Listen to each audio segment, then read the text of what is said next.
కళ్యాణ్ కథానాయకుడిగా సుజీత్ దర్శకత్వంలో వచ్చిన గ్యాంగ్స్టర్ డ్రామా ఓజీ బాక్సాఫీస్ వద్ద ఎలాంటి ప్రభంజనాన్ని సృష్టించిందో అందరికీ తెలిసిందే. గతేడాది సెప్టెంబర్లో విడుదలైన ఈ భారీ యాక్షన్ ఎంటర్టైనర్ బాక్సాఫీస్ వద్ద కలెక్షన్ల వర్షాన్ని కురిపించింది.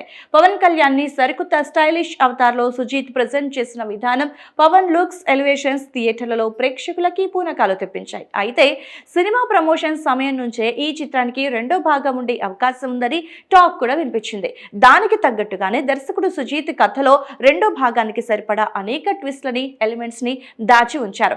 తాజాగా ఈ సీక్వెల్ పై ఎప్పుడెప్పుడా అని ఎదురు చూస్తున్న అభిమానుల నిరీక్షణకి తెరదించుతూ ఒక అదిరిపోయే శుభవార్తని వచ్చింది.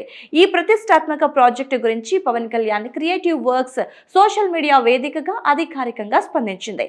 వాగ్దానం చేసినట్లుగా పవన్ కళ్యాణ్ వస్తున్నారు. అయితే ఆ సమయం ఎప్పుడనేది ఆయన స్వయంగా ప్రకటిస్తారు. ప్రస్తుతం విదేశాల్లో ఉన్న దర్శకుడు సుజీత్ తిరిగి వచ్చిన వెంటనే దీనికి సంబంధించిన చర్చలు అధికారికంగా మొదలవుతాయి. OG2 అంటూ ఎక్స్ వేదికగా పోస్ట్ చేశారు. గతంలో పవన్ కళ్యాణ్ ఒక ఇంటర్వ్యూలో మాట్లాడుతూ ఓజే చిత్రానికి ప్రీక్వెల్ లేదా సీక్వెల్ ఉండే అవకాశాలు ఉన్నాయని హింట్ కూడా ఇచ్చారు. ప్రస్తుతం దర్శకుడు సుజీత్ న్యాచురల్ స్టార్ నాని హీరోగా ఒక కొత్త చిత్రాన్ని తెరకెక్కిస్తున్నారు. ప్రస్తుతం ఈ సినిమా షూటింగ్ శరవేగంగా జరుగుతుంది. ఈ ప్రాజెక్టు పూర్తయిన వెంటనే సుజీత్ పూర్తి దృష్టిని ఓజే ప్రీక్వెల్ లేదా సీక్వెల్ పై పెట్టనున్నట్టుగా తెలుస్తుంది. ఈ ప్రకటనతో పవన్ కళ్యాణ్ అభిమానుల ఆనందానికి అవధులు లేకుండా పోయాయి.